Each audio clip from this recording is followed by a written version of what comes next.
السلام علیکم۔ اللہم صلی علی محمد و آل محمد۔ اللہم صلی علی سیدنا و مولانا محمد معدن الجود والکرم و آلہ و بارک وسلم۔ سب سے پہلے تو جو 11ویں دفعہ والا عمل ہے وہ پورا کرتے ہیں۔ اول آخر 3 بار درود پاک ہے، یا مسبب الاسباب 11 مرتبہ، یا سمیع العلیم 11 مرتبہ، اور یا رضا کو 11 مرتبہ پڑھنا ہے۔ اور جو آپ نے پچھلے دفعہ پیچھے 10 مرتبہ کیا اس کا ثواب، اور یہ جو بھی 11واں ہوگا اس کا ثواب، سارے کا سارے عمل کا ثواب حضور سیدنا غوث اعظم شیخ عبدالقادر جیلانی رحمۃ اللہ علیہ کی مبارک روح کو ہدیہ کر دینے۔ اور تصور اپنا رکھیں، آپ کو جو نیت بتائی ہے، رزق، دولت، مال، نعمتیں، رزق روحانی، رزق جسمانی اور ناممکن مسائل، اور جو بھی جس کے جتنے مسائل ہیں، اولاد کے لحاظ سے، کاروبار کے لحاظ سے، جس کے بھی جیسے بھی مسائل ہیں، ان سب کی نیت کریں۔ اور اس کی اب سب کو اجازت ہے، آپ نے یہ پورے دن میں 11 مرتبہ یہ عمل کرنا ہے، 11 مرتبہ، اور ہر دفعہ اس کا ثواب غوث پاک کو ہدیہ کرنا ہے۔ ٹھیک ہے؟ ٹھیک ہے، چلیں شروع کرتے ہیں۔ اللہم صلی علی محمد و آل محمد۔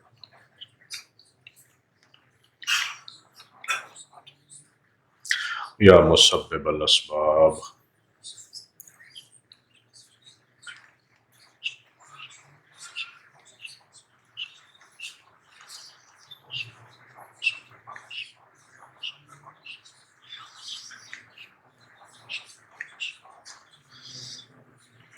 یا سمیع العلیم، یا سمیع العلیم،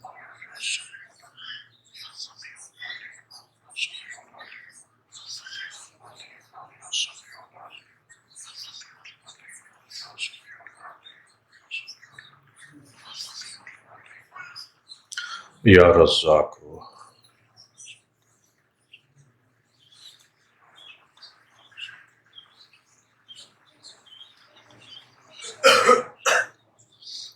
اللہم صلی علی محمد و آل محمد۔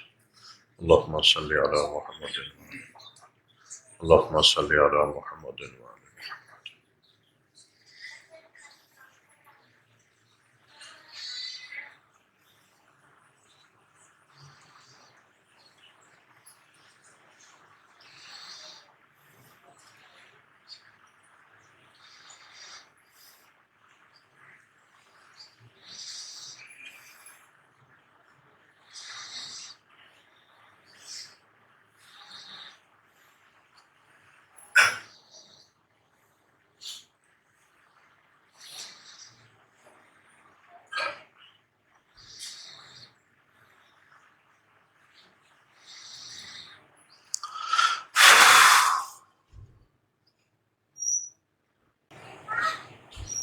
نبی کریم صلی اللہ علیہ وآلہ وسلم نے اس سارے زمانے کو تقسیم کیا،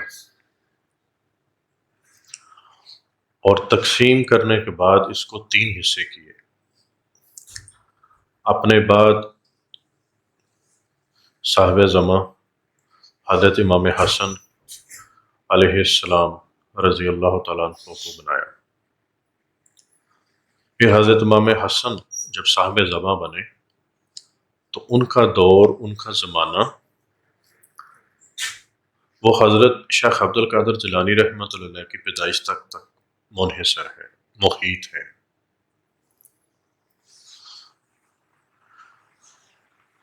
جب شیخ کی پیدائش ہوئی، شیخ شعور کو پہنچے اور وہ نعمت منتقل کرنے کا ٹائم آیا تو پھر وہ نعمت منتقل ہوئی۔ اور جب غوث اعظم شیخ عبدالقادر جیلانی رحمۃ اللہ تعالیٰ علیہ غوث زماں بنے، صاحب زماں بنے، تو اس وقت ان کے اندر 3 فیض منتقل کیے گئے۔ جو پہلا فیض ہے وہ فیض محمدی ہے، فیض رسالت تھا صلی اللہ علیہ وسلم۔ دوسرا فیض ولایت تھا، اور تیسرا فیض مہدیت تھا۔ مہدیت کا فیض منتقل ہوا، ولایت کا فیض منتقل ہوا، اور تیسرا پہلا جو تھا رسالت کا، نبوت کا، کہ اللہ کے نبی نے بھی ان کو توجہ دی اور ان کو فیض عطا فرمایا۔ اس کے بعد مولا کائنات نے بھی، کیونکہ جو شریعت کا جو باطن ہے، جو نبوت کا باطن ہے، وہ ولایت ہے، اور نبوت کا جو ظاہر ہے وہ شریعت ہے۔ اور پھر ایک ہستی کا فیض اور عطا فرمایا گیا آپ کو، وہ حضرت امام مہدی علیہ السلام کا تھا۔ کتنے ہی اولیاء اللہ گزرے جن کو حضرت امام مہدی علیہ السلام کی مبارک روح سے فیض حاصل ہے، اور آج تک فیض وہ چل رہا ہے۔ یہ جو مداریہ سلسلہ ہے، مداریہ سلسلے کا جو فیض ہے، یہ حضرت امام مہدی علیہ السلام سے بھی ہے، اور حضرت عیسیٰ علیہ السلام سے بھی ہے، اور حضرت ابوبکر صدیق رضی اللہ تعالیٰ عنہ سے بھی ہے۔ شتاریہ مداریہ سلسلہ، جو خالی مداریہ سلسلہ ہے، وہ حضرت شاہ بدی الدین قطب مطار رحمۃ اللہ علیہ کی نسبت سے چلا۔ تو یہ تین فیض غوث اعظم کو منتقل ہوا۔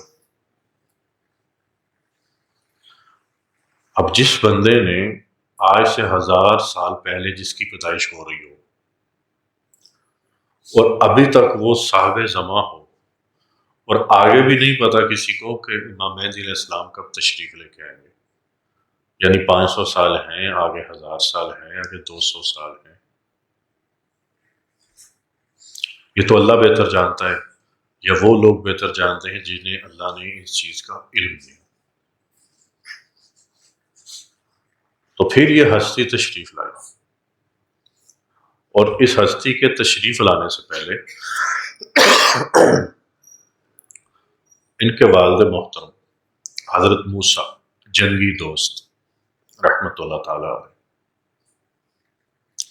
ان کے خواب میں نبی کریم صلی اللہ علیہ وآلہ وسلم تشریف لے کے آتے ہیں اور فرماتے ہیں کہ موسیٰ، تیرے ہاں ایک بیٹا پیدا ہونے والا ہے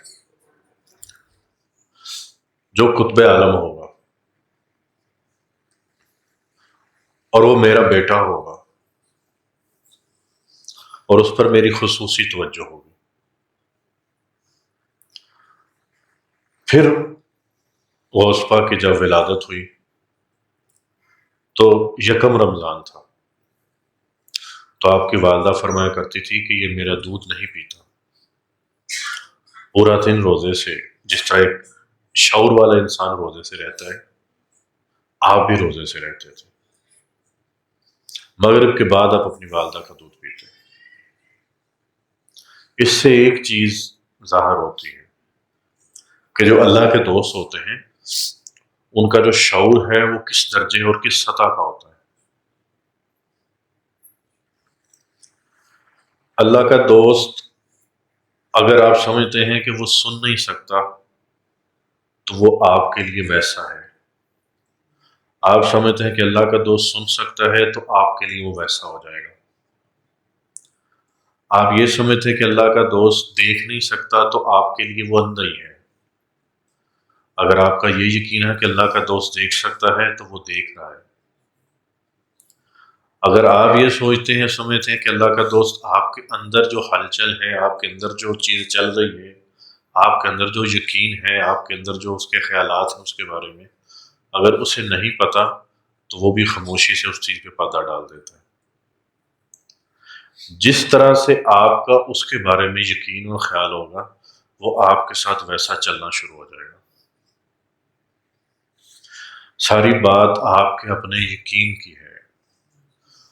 مجھے میرے مرشد نے فرمایا تھا کہ بیٹا، مرشد نے تیرا ہاتھ نہیں پکڑنا، تو نے مرشد کا ہاتھ نہیں چھوڑنا، بس تم نے نہیں چھوڑنا۔ وہ فرمایا کرتے تھے وہ تو چل رہا ہے اپنی دن میں، وہ کن خیالوں میں ہے، وہ کس ذات کی کیفیات میں ہے، وہ تو چل رہا ہے، تو نے نہیں چھوڑنا، تو نے اس کا ساتھ کبھی نہیں چھوڑنا۔ اور میں نے ان بندوں کی زندگی میں بڑی برکت دیکھی ہے کہ جو سامنے اور پیچھے ایک جیسا ادب کرتے ہیں۔ میں نے ان کی زندگی میں برکت دیکھی ہے، خیریں دیکھی ہیں، ان کی زندگیوں میں بڑے بڑے نقصانوں سے بچتے دیکھے انہیں، جو سامنے اور پیچھے ایک جیسا ادب کرتے ہیں۔ مرشد اندھا نہیں ہوتا، وہ اگر میرے اور تیرے عیبوں کو چھپائے ہوئے ہے، یہ اس کا ظرف ہے۔ ایک مرتبہ شیخ عبد القادر جیلانی رحمۃ اللہ علیہ بغداد سے اٹھے، شہر سے۔ اس وقت شہر کی فصیل ہوا کرتی تھی، یعنی جس طرح یہ کالونی ہے، اس کے ارد گرد دیواریں ہیں نا، تو دروازے بھی لگے ہیں، تو وہ دروازے تھے۔ تو شیخ جب بغداد شہر سے باہر نکلے، تالا کھولا اور چل پڑے۔ وقت تھا تہجد کا، فجر میں بھی ٹائم کافی رہتا تھا، تو شیخ پہلے اٹھتے تھے، ان کی عادت تھی اٹھ کے ذکر اذکار کرنا، اٹھ کے تہجد پڑھنی۔ تو شیخ اس دن روٹین سے ہٹ کر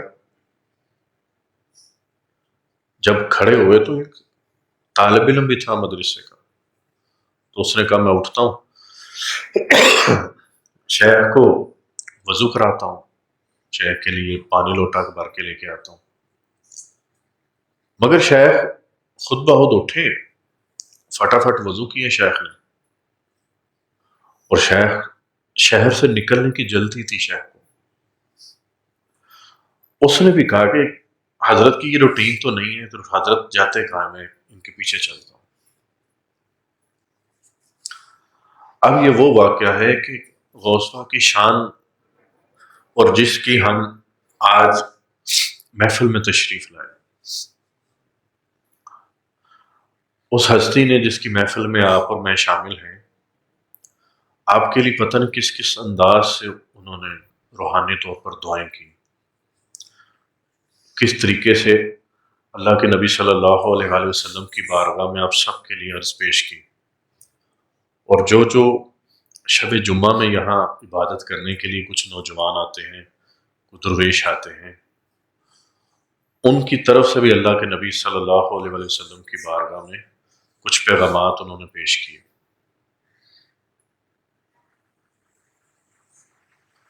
تو وہ جب شہر سے باہر نکلے تو وہ لڑکا پیچھے جو طالب علم تھا وہ بھی چلنے لگ گیا۔ چلتے چلتے موصل شہر میں پہنچے۔ کس شہر میں؟ موصل شہر۔ اب باہر کی تالا لگا ہوا تھا اس دروازے، وہاں بھی فصیل تھی، وہ شہر فصیل میں تھا، وہ بھی یعنی چار دیواری میں تھا۔ شیخ نے تالے کی طرف دیکھا اور اشارہ فرمایا، تالا ٹوٹ گیا اور شہر کے اندر داخل ہوئے، اور ایک گھر تھا جس میں مدھم سی روشنی آن تھی اور لائٹیں جل رہی تھی۔ شیخ وہاں بیٹھے اور کچھ لوگ پہلے سے شیخ کا انتظار کر رہے تھے، اور وہ لوگ رجال الغیب تھے۔ تو جب شیخ بیٹھنے لگے تو شیخ سے عرض کیا کہ شیخ فلاں علاقے کا ابدال فوت ہو گیا، اب اس کے لیے منتخب کرنا ہے کسی اور کو، مگر حکم الہی کچھ اور ہے۔ اب ترتیب یہ ہوتی ہے کہ جب ایک ابدال فوت ہوتا ہے 40 میں سے، تو اس کے نیچے جو بھی روحانی ہستی ہے اس کو ترقی دے کے ابدال بنایا جاتا ہے، ان 40 میں منتخب کیا جاتا ہے۔ مگر اس دفعہ اس دن ایسا نہیں ہوا، سارے رجال الغیب بھی خاموش اور ساری روحانی ہستیاں خاموش کہ حکم الہی آپ کے پاس ہے۔ تو آپ نے فرمایا بالکل، مجھے میرے رب نے حکم عطا فرمایا کہ فلاں علاقے کا عیسائی بڑا مخلص ہو کے میری عبادت کر رہا ہے، اس پہ توجہ کرو، اس کے لیے دعا کرو، اس کو کلمہ پڑھاؤ اور اس سے وقت کا ابدال بناؤ۔ اس وقت ایک جنازہ تیار تھا وہاں پر، شیخ نے وہ جنازہ پڑھا، اور وہ جنازہ کس کا تھا؟ ان 40 میں سے ایک ابدال کا جنازہ تھا، اور دفن کر دیا گیا۔ اتنی دیر میں اس عیسائی کو لایا گیا، اور جب وہ اس مکان کے اندر داخل ہوا اور اپنی اس نے زنار توڑ کے پھینک دی۔ عیسائیوں نے کچھ ان کا اپنا کوئی زیور ٹائپ، کوئی رسیوں کا، کچھ کس فلان چیز کا بنا ہوا ہوتا ہے، اس نے زنار توڑ دی اور پھینک دی، اور شیخ کے سامنے بیٹھا۔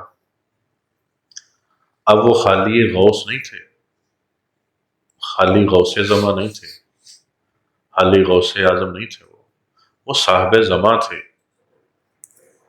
ابھی ہمیں صاحب زماں کی تصویر، طاقت اور توجہ کا آئیڈیا نہیں، خیال نہیں ہے کہ ان کی طاقت کتنی ہوتی ہے۔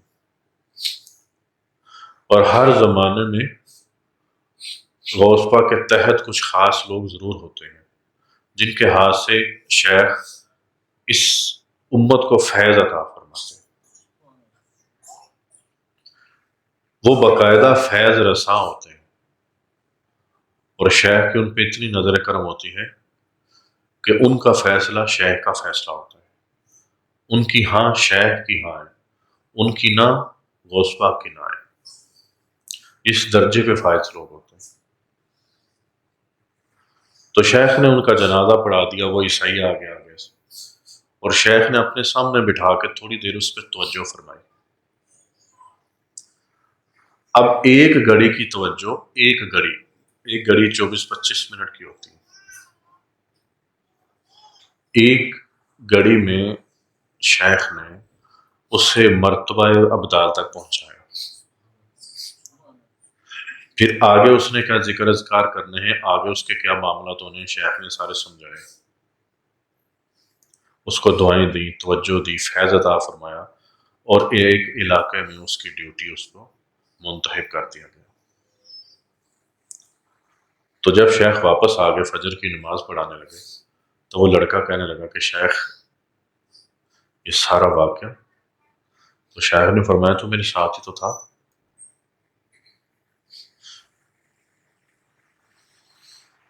تو نے دیکھا نہیں کیا تصرف تھا، کیا معاملات تھے؟ تو یہ بات سوچنے اور سمجھنے والی ہے کہ ہم کس کی آج اس ختم شریف میں کس کی شامل ہیں، آج کس کی اس محفل میں شامل اور بیٹھے ہوئے ہیں، اور اس کی خصوصی توجہات اس ہستی کی ہیں۔ یہ شیخ کا مقام تھا، یہ شیخ کا درجہ تھا۔ تو غوث پاک کا وہ فیض اور توجہ ہے جو ہم سب جس کے لیے آئے ہوئے ہیں، اور یہ وہ ہستی ہے جس نے 40 سال جنگلوں میں گزارے اپنے نفس کشی کرنے کے لیے۔ ہم بند کمروں میں اے سی میں بیٹھ کے نفس کو کنٹرول کر رہے ہیں۔ بند کمروں میں ہوتا ہے کہ گھر میں بیٹھ کے ورد وظیفے کر لیے، اس سے نفس کشی نہیں ہوتی، اس سے بندہ اور سرکش ہوتا ہے۔ نفس کشی تب ہوتی ہے جب آپ اس کے پاس جاؤ جس نے پہلے نفس کشی کی ہوئی ہو، اس کی توجہات لو، اس کا فیض لو، یہ وظیفہ کر لیں تو یہ ہو جائے گا۔ وظیفے کرنے سے آپ کے دنیا کے معاملات تو ٹھیک ہو جائیں گے، اللہ نہیں ملتا، اللہ ملتا ہے کسی کی توجہ سے۔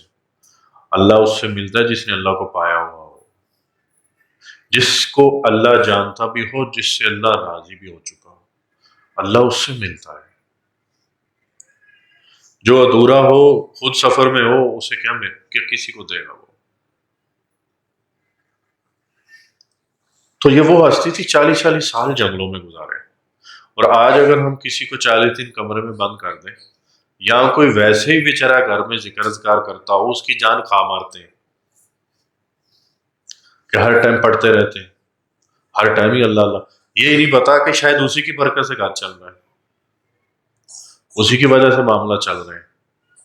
اور میں اکثر آپ کو کہتا ہوں کہ اگر آپ ذکر اذکار کرنے سے آپ کو کوئی تکلیف آ رہی ہے، آپ کو لوگ تنگ کر رہے ہیں، تو سمجھ لو تمہیں اس کا رنگ چڑھنا شروع ہو گیا۔ اگر تمہیں تمہاری خانقاہ سے متعلق کوئی تکلیف نہ آئے، کوئی تمہیں تانا نہ مارے تمہارے مرشد کے متعلق اور تمہاری خانقاہ کے متعلق، تو سمجھ لو نہ تیری خانقاہ ٹھیک ہے، نہ تیرا مرشد ٹھیک ہے، تانا ضرور ملنا چاہیے۔ تانا ضرور ملنا چاہیے، وہ تکلیف آنی چاہیے، کیونکہ وہ حق کی نشانی ہے۔ تمہیں جہاں اپنی مرضی سے چلنا ہو، اپنی مرضی سے کھانا، اپنی مرضی سے پینا، وہاں نہیں۔ جہاں آپ جاب کرتے ہو، کوئی نوکری کرتے ہو، اپنی مرضی سے جاتے آتے ہو نہیں نا؟ کس کی مرضی سے آتے جاتے ہو؟ جو آپ کو تنہا دے رہے ہیں۔ تو جب آپ نے اس راستے میں چلنا ہے تو مرضی اللہ کی ہے۔ اور ایک بات یاد رکھو، یہ جو ذکر اذکار کرنے والے اس فتنوں کے دور میں جو اللہ اللہ کرنے والے ہیں، اگر تم ان سے بنا کے رکھو گے تمہیں فائدہ ہوگا۔ کیونکہ اس دور میں جو اللہ اللہ کرتے ہیں، اس فتنوں کے دور میں، کہ ایمان اس دور میں پل میں تولا اور پل میں ماشا ہوتا ہے نا۔ نبی پاک نے فرمایا تھا کہ ایک وقت وہ آئے گا کہ صبح جو ایمان والے ہوں گے وہ رات کو بے ایمان ہوں گے، اور جو رات کو ایمان والے ہوں گے صبح تک بے ایمان ہو چکے ہوں گے۔ تو اس باتوں کو ذرا غور سے سمجھو، اور اپنے اندر دیکھو کیا ہلچل ہے، اپنے گھر میں دیکھو۔ اگر کوئی خوش قسمت بندہ ہے جس کے گھر میں جائے نماز آباد ہے، کوئی عبادت کرنے والا ہے، شکر کرو۔ اگر وہی باغی ہو، وہی تیرا منہ کالا کرائے، وہی تیری عزت میں داغدار تیری عزت کو کر دے، تو کیا کر لے گا؟ تم کچھ نہیں کر سکتے، تم کچھ نہیں کر سکو گے۔ انسان سے زیادہ کوئی بے بس نہیں، اور انسان سے طاقتور بھی کوئی نہیں۔ اور طاقت تب آتی ہے جب طاقت والے سے تعلق ہو، اور سب سے زیادہ طاقتور اللہ تعالیٰ کی ذات ہے۔ میں نے آپ کو ایک دفعہ پہلے بھی واقعہ غوث پاک کا سنایا تھا کہ شیخ اللہ کو کتنا جانتے تھے، اور اتنی عبادت کرنے کے باوجود، شیخ اتنی عاجزی رکھنے کے باوجود، اتنا بڑا مرتبہ اور مقام رکھنے کے باوجود، شیخ اپنے کچھ مریدوں کے ساتھ جا رہے ہیں، اور ایک شراب پی کے دت لیٹا ہوا۔ تو شیخ سے کہنے لگا کہ کیا اللہ مجھے توبہ کی توفیق دے سکتا ہے؟ آپ نے فرمایا بے شک دے سکتا ہے۔ کیا مجھے اللہ آپ جیسا بنا سکتا ہے؟ تو آپ نے فرمایا بے شک بنا سکتا ہے۔ اب شیخ نے یہ نہیں کہا کہ کچھ عقل کر، بھلا مجھ سے ایسا بھی تو بن سکتا ہے، غوث زماں، صاحب زماں، غوث الاعظم، کیا میرے جیسا تو بن سکتا ہے؟ نے فرمایا نہیں بن سکتا ہے تو، کیونکہ اللہ کو وہ جانتے تھے کہ اللہ ایک پل میں کیا کر سکتا ہے۔ یہ جو پارسائی کا خمار ہے نا، نیکی کا خمار، یہ جو خول ہے، یہ بڑا خطرناک ہے کہ بندہ 2 نمازیں پڑھ لے اور سارا دن لوگوں کی پوری دنیا کا جینا حرام کیا ہوا، ایک تسبیح نکال لے اور ساری زندگی پورے ہلچل مچائی ہوئی ہو۔ جب بندے کے اندر علم منتقل ہوتا ہے نا نفع والا، اور جس کے اندر فیض اور توجہ آ جاتا ہے، اس کے اندر 2 چیزیں آتی ہیں۔ ایک اس کا اخلاق اچھا ہو جاتا ہے،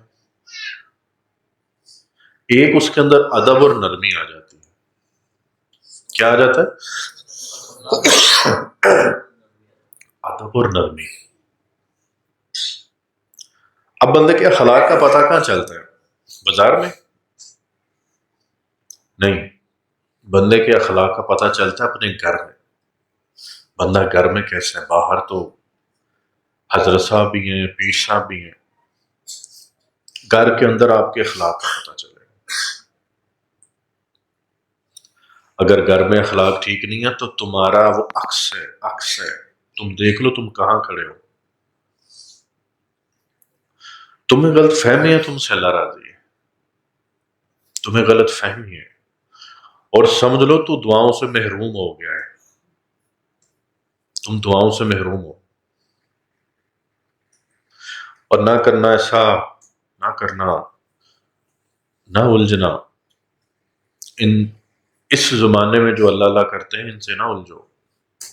میں اس زمانے کا بار بار آپ کو کیوں کہتا ہوں، کبھی گناہ گاروں سے پوچھو اور راتیں کیسی ہوتی گناہ کی، کبھی ان سے پوچھو ان کی خلوت کیسی ہوتی گناہ گاروں کی، ان سے پوچھو وہ اندھیرا وہ ظلمت کیسی ہے گناہ گاروں کی، ان سے پوچھو۔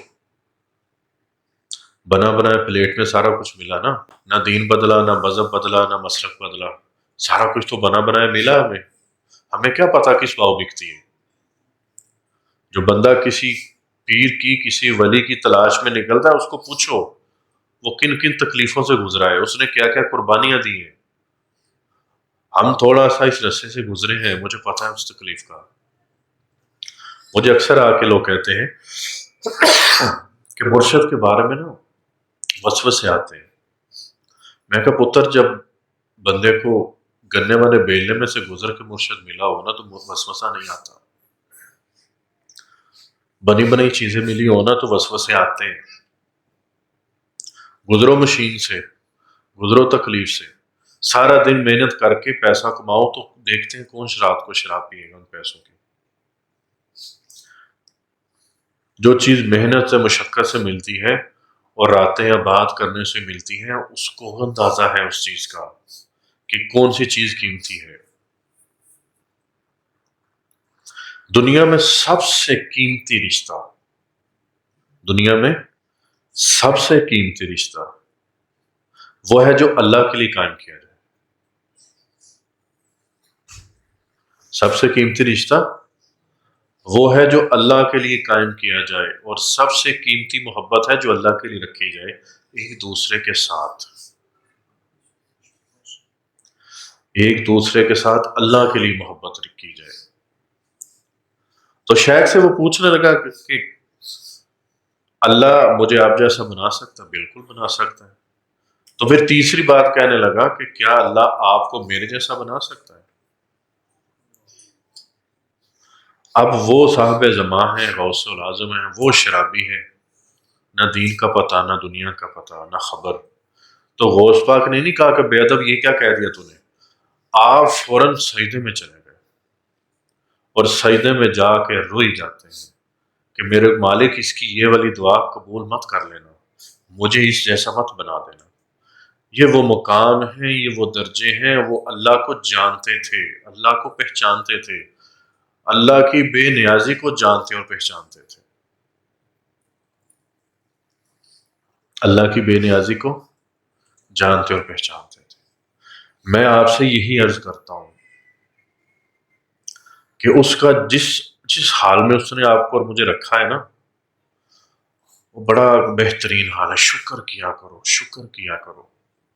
اور اگر گھر میں آپ کے ماحول ایسا ہے، کوئی نماز روزے والا، ذکر اذکار والا، شکر کرو، ورنہ بناؤ ماحول، کیونکہ آنے والا وقت کچھ قیامتیں لے کے آ رہا ہے۔ آنے والا وقت تم ترسو گے ان ذکر اذکار کے لیے، آنے والے جو نسلیں ہیں وہ بیچاری کیا کریں گی؟ میرے پاس کئی نوجوان آتے ہیں، کچھ کہتے ہیں کہ ہم نماز پڑھنا چاہتے ہیں، ذکر اذکار کرنا چاہتے ہیں، ہم نہیں کر پاتے۔ ان کے اندر طلب، ان کے اندر وہ تڑپ، ان کی وہ کیفیات، میں سوچتا ہوں کہ جو پڑھتے ہیں ان کی بھی وہ نہیں ہوتی جو ان کی ہوتی ہے۔ اور نوجوان کوئی بوڑھے نہیں، اس عمر میں جب امنگیں بالکل جوان ہو، اپنی مرضی کرنے کو دل چاہتا ہو، اس وقت کوئی بندہ اللہ کی طلب رکھے، اللہ کی تڑپ رکھے، اللہ کو پانا چاہے، کتنی خیر کی بات ہے، کتنے کرم کی یہ بات ہے۔ میری اماں مجھے ہر وقت نظر رکھا کرتی تھی، جب مجھے کہتی نماز پڑھ کے آ جا، نماز پڑھ کے آ، اور میرے پیچھے پڑا رہتی تھی، میرے پیچھے پڑی رہتی تھی۔ ماں باپ کو پتا ہوتا ہے کہ اگر ہم نے محنت نہ کی تو اولاد باغی ہو جائے گی۔ ابا جی میرے پیچھے پڑے رہتے ہیں کہ وہ والی دعا یاد کی تو نے، وہ فلاں والی دعا یاد کی تو نے، ابھی بھی۔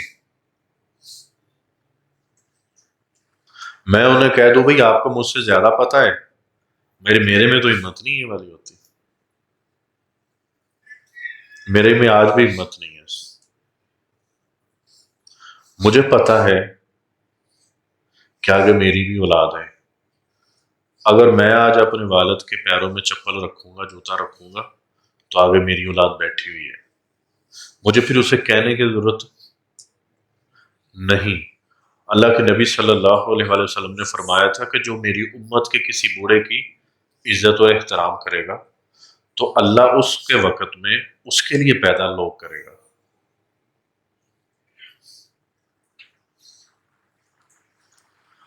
تو شیخ اس کی بات کو سن کر روتے رہے، اور جب ان کو رب کی طرف سے تسلی اور تشفی ہوئی تو اپنا سر اٹھایا اور فرمایا کہ اس کو لے جاؤ، اس کو نہلاؤ دلاؤ، اس کے کپڑے بدلو اور اس کو کھانا کھلاؤ۔ یہ کتنا بڑا ظرف ہے، کتنا بڑا ظرف۔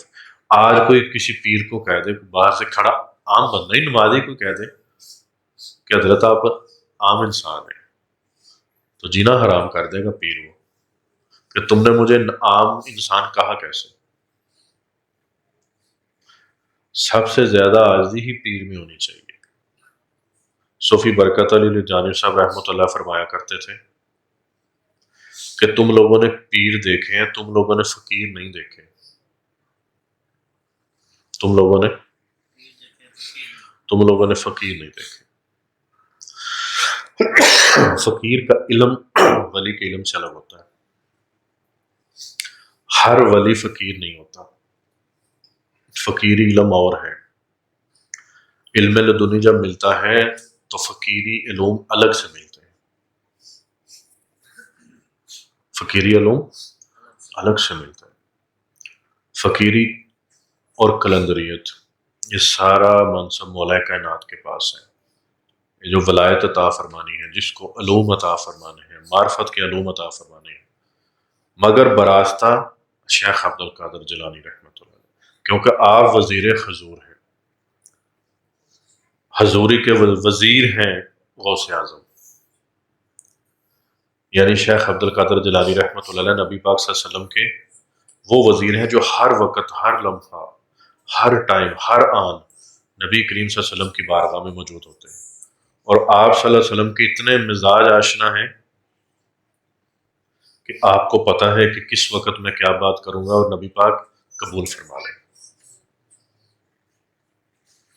تو ہم سب نے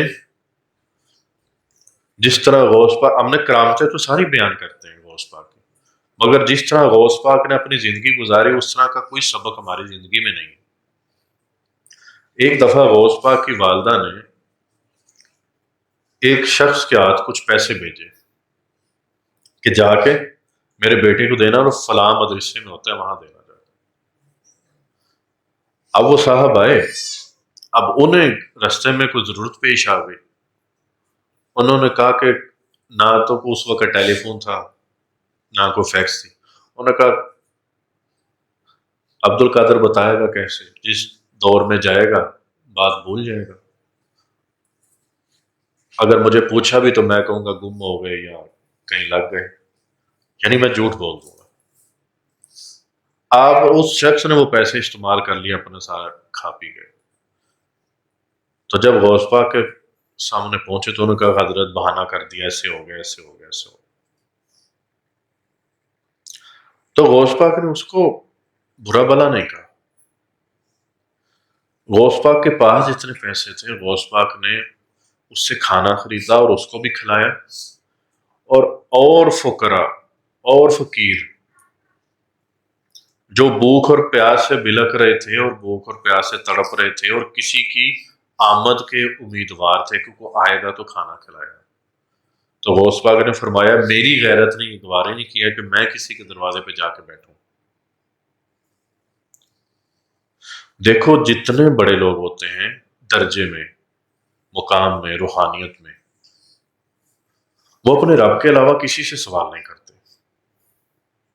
وسیلہ تو دے دیتے ہیں دوستوں کا، مگر کسی کے دروازے پہ دستک نہیں دیتے۔ جیسے ابراہیم علیہ السلام نے کیا تھا. اب آگ میں گر رہے ہیں اور کون آیا ہے پاس بچانے کے لیے؟ جبرائیل علیہ السلام آئے کہ میں آپ کو بچاؤں اس آگ سے. تو آپ نے فرمایا آپ کو کس نے بھیجا؟ انہوں نے بے شک مجھے اللہ تعالیٰ نے بھیجا. تو فرمایا کہ آج آپ ہمارے درمیان سے ہٹ جائیں.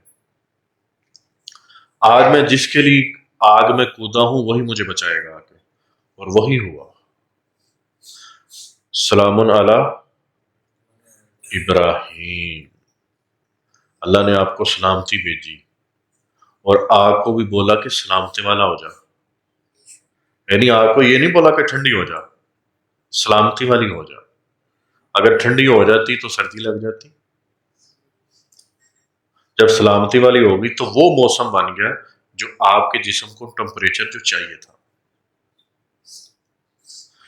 میں اگر اللہ کا دوست نہیں بن سکا تو کم از کم ان کے ساتھ تو چلوں جو اللہ کے دوست ہیں، ان کی برکت تو لوں. سارے تھوڑی اللہ والے بن جاتے ہیں. اگر ایک گروپ چل رہا ہو، ایک لشکر چل رہا ہو اللہ کی طرف، تو اس میں سارے تو نہیں اس گروپ کو چلانے والے ہوتے. بس تم ساتھ چلو اس لشکر کے، اس گروپ کے، اللہ تمہارا سارا وہ معاملہ درست کر دے گا جس کے لیے تم محنت کر رہے ہو. بعض اوقات ایسا ہوتا ہے محنت ضائع چلی جاتی ہے. اگر کسی کی توجہ نہ لی جائے، دعائیں نہ لی جائیں، تو یقیناً دعائیں ضائع ہوتی ہیں، آپ کی محنت ضائع ہوتی ہے. اور اگر آپ نے دعا لے لی، توجہ لے لی، تو انشاءاللہ تعالیٰ آپ کے معاملات سارے درست ہوں گے. اور اللہ تعالیٰ آپ لوگوں کے لیے آسانیاں پیدا بھی کرے. اللہ تعالیٰ آپ پر فضل بھی فرمائے. باقی اللہ تعالیٰ سب کے لیے آسانیاں پیدا کرے، خیریں کرے انشاءاللہ تعالیٰ. تو ایسا کرتے ہیں، درود پاک پڑھتے ہیں 11 دفعہ اور غوث پاک کو ہدیہ کرتے ہیں اور اس کے بعد دعا کرتے ہیں، پھر کھانا کھاؤ، ملاقات کرتے ہیں انشاءاللہ.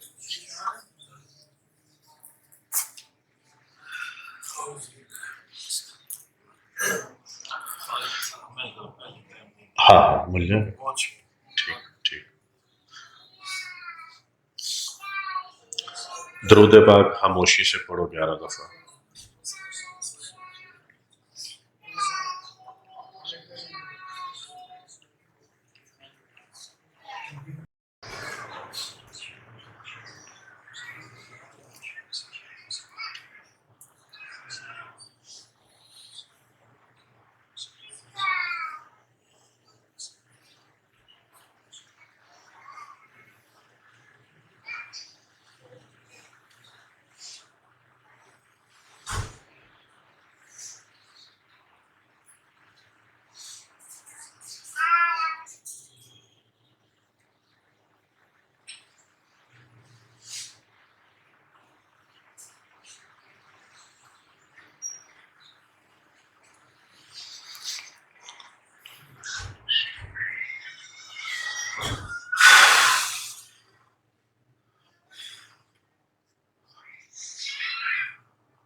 بسم اللہ الرحمن الرحیم.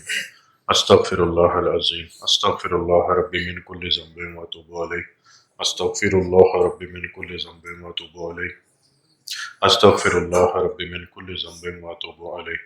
اللہم صلی علی سیدنا و مولانا محمد معدن الجود والکرم وآلہ وبارک وسلم.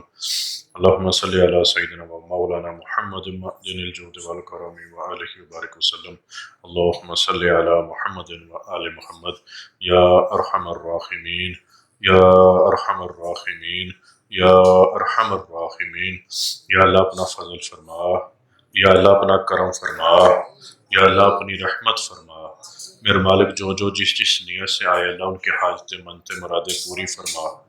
میرے مالک جس نے جو جو جس جس طرح بھی خدمت کی اللہ اس خدمت کو اپنی بارگاہ میں قبول فرما کے اللہ ان سب کی موجودہ اور قیامت تک آنے والی نسلوں کو رنگ دے. اللہ ان کی نسلوں کو رنگ دے، اللہ ان کی نسلوں کو رنگ دے.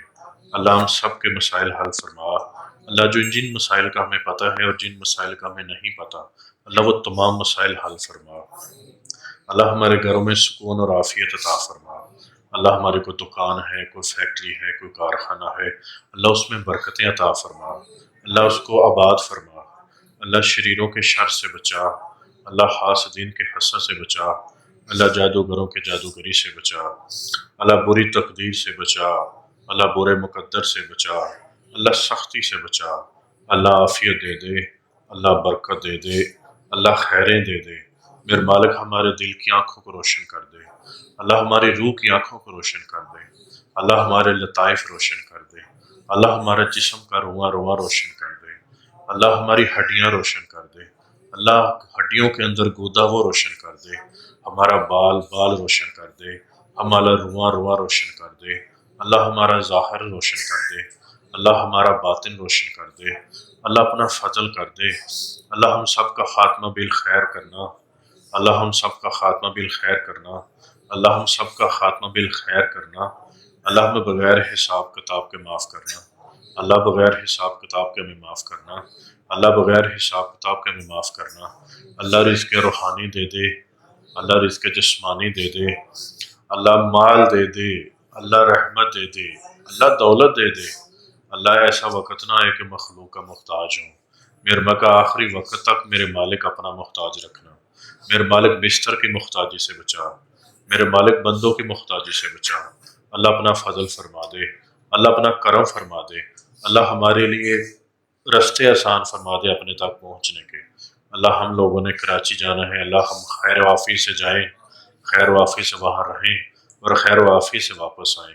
اللہ سارے کا سارا سفر خیر وافیت والا ہو، اور جو جو دعائیں ہم نے اس سفر کے لیے کی ہیں اللہ اپنی بارگاہ میں قبول فرما کے ان سفر کرنے والوں کو عطا فرما، ان کی نسلوں کو عطا فرما۔ اللہ جو محفل میں آتے ہیں، روحانی ملاقات میں آتے ہیں، میرے مالک جو ہمارے ساتھ عرس پہ جائیں گے، اللہ ان کو خوش بخت بنا دے، انہیں اللہ خوش بخت بنا دے، اللہ ان کی جو ستارے ہیں انہیں خوش بختی کی طرف لے جا، اللہ ان کو ہر رجت سے بچا، اللہ بری تقدیر سے بچا، برے مقدر سے بچا، اللہ رزق روحانی ان پہ کھول دے، اللہ رزق جسمانی ان پہ کھول دے، اللہ ان کی نسلوں کو آباد کر دے، اللہ ان کی نسلوں کو شاد کر دے، اللہ ان کی نسلوں کے اندر فقر و فاقہ تنگدستی کو نکال دے، اللہ ان کی نسلوں کے اندر کو عیب ہے وہ ختم کر دے، اللہ ان کی نسلوں کو سر بلند کر دے، اللہ ان کی نسلوں میں اللہ بیٹے عطا فرما، اللہ بیٹے بھی ایسے ہوں جو اہلیت والے ہوں، صلاحیت والے ہوں، نیک ہوں، صالح ہوں، پرہیزگار ہوں، متقی ہوں، متقین کے امام ہوں، اور اللہ تیرے دوست ہوں، اللہ ولی ہوں، اللہ ولی ہوں، اور اللہ کامل ولی ہوں، اللہ ان کی نسلوں میں ولایت عطا فرما۔